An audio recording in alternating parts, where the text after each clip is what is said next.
So much in just 4 words and one with a hyphen. International, ex-military, now manufacturing. Let's learn more about our applicant and then jump in. He has what he describes as an estimated 3.8 in mechanical engineering at a public undergraduate institution in his home country of Colombia, noting that the scales are not the same for GPAs. He has a 169 quant, 157 verbal GRE. A bit of a gap between the two there. 1 year of mandatory military service in Colombia, which he notes was largely administrative.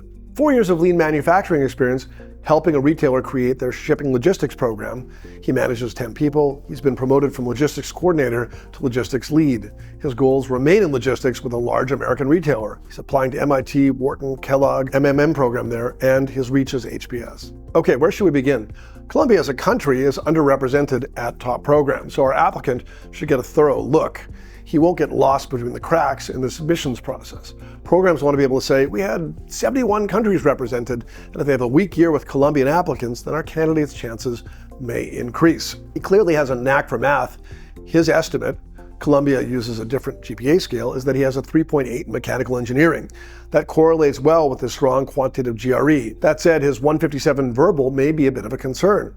He'll need to really prove to the AdCom that he can communicate effectively and participate in the MBA classroom. While his GRE average is lower than the average, the schools can be flexible with applicants that are unique and, as noted, Colombia as a country and lean manufacturing are both kind of unusual in the application pool. My opinion is that if the AdComs feel that the applicant can manage the curriculum, they can overlook a lower GRE.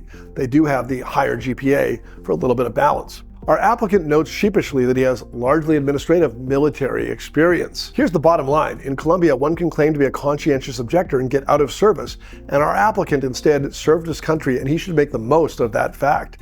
He shouldn't worry about the fact that he was administrative. He should be proud of the fact that he went and served. And let's put a little emphasis on that manufacturing experience too. So few MBA applicants have actively managed others, and he's managed 10. So few MBA applicants have hands-on operating experience. Many have advised from afar or conducted analysis. Our applicant has done so and grown and been promoted. Our applicant wants to work at a retailer in the US, presumably in logistics at maybe an Amazon or another large retailer.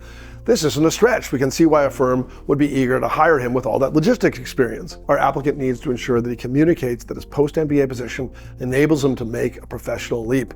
We don't want him to describe the position he has now. His MBA needs purpose. Our applicant is clearly focused on the M7, which seems to be in reach with that verbal side as a caveat. Clear optional essay explaining his depth of experience communicating in English, possibly highlighting time in English language countries, or studies in English will help. Kellogg, MMM, MIT, Wharton, HBS. I'm certainly seeing a general management manufacturing theme here too, and prestige is clearly the rule. Many internationals focus on the top schools only because they're known in their country. I might encourage our applicant to look at Yale, Tucker, Darden as strong general management programs that are safer bets if he's seeking to balance his school list. Still, there's plenty that's distinct here and lots to feel optimistic about. And if you are maybe not a Colombian ex-military manufacturing applicant, but you are an applicant from a non-traditional background, you may want to take a look at our next video where my colleague Rachel Beck discusses our tips for non-traditional MBA applicants starting now.